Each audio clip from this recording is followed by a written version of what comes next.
اللہ الرحمن الرحیم۔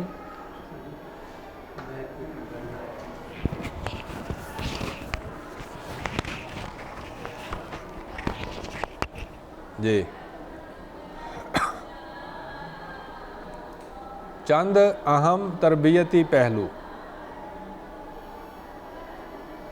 تو کہتا ہے کہ جو تربیت کی جو رفتار ہے اس پر نظر ہونی چاہیے،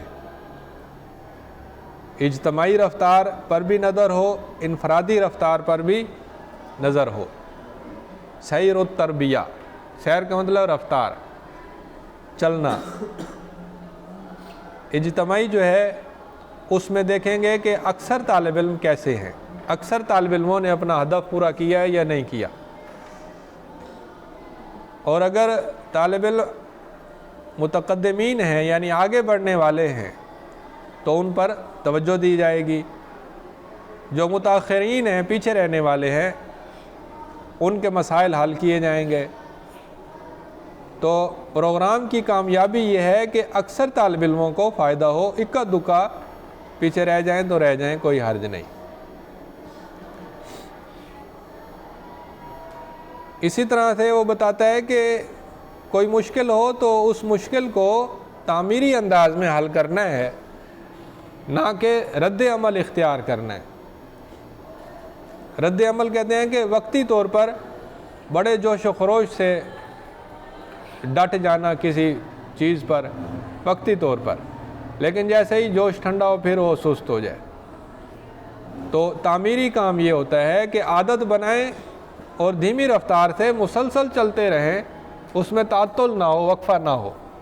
بناء لا اطفاء حرائق، کسی چیز سے متاثر ہو کر فوراً کوئی رد عمل اختیار کر دینا، ری ایکشن کرنا، یہ نہیں ٹھیک، بلکہ ایک مستقل پالیسی بنائیں اور اس پر چلتے رہیں۔ تربیت ایک مستقل عمل ہے اور اس کا منہج مقرر محدد ہونا چاہیے اور اس پر ڈٹ جانا چاہیے۔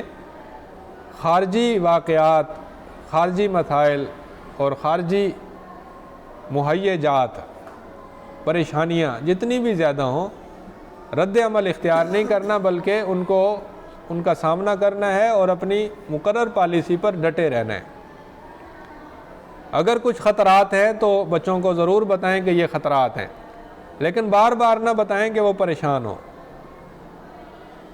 اور پروگرام رد عمل کے طور پر نہ ہو بلکہ ایک مستقل مثبت طریقے پر شروع بھی ہو اور جاری بھی رہے۔ مربی کے اوپر لازم ہے کہ وہ فارغ وقت اس کے پاس میسر ہو، یہ نہ ہو کہ اس کے پاس فارغ وقت ہی نہ ہو، کوئی دوسری سرگرمیاں زیادہ ہوں اور تربیت کی جو سرگرمی ہے وہ تھوڑی ہو، ایسا نہ ہو۔ وہ تربیت کے لیے تفرغ اور ترکیز اختیار کرے، کوئی دوسرا مشغلہ اختیار نہ کرے۔ مسلسل اصلاح کریں، التقویم المستمر، مسلسل اصلاح کریں، منہج کی بھی، طلباء کے مجموعے کی بھی اور افراد کی بھی۔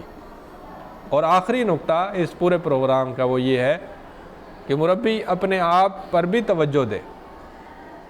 استاد ہے، بڑا استاد ہے یا کورس کو ڈیزائن کرنے والا ہے اور سب سے بڑا ذمہ دار ہے، تو وہ اپنی حالت پر بھی توجہ کرے، اللہ کے ساتھ اچھے تعلق کو قائم کرے، عبادت اختیار کرے، گھر والوں کی ضروریات کو پورا کرے، گھر والوں کی بھی تربیت کرے، اپنی ذاتی تربیت بھی کرے کہ گناہوں سے بچے، اگر کچھ مشکلات ہیں انہیں حل کرنے کے لیے مسلسل کوشاں رہے، رشتہ داروں کو بھی ان کا حق دے، ان کے ساتھ بھی تعلق قائم رکھے اور طالب علموں کے ساتھ بھی تعلق قائم رکھے، اور اسباق اور ذمہ داری کے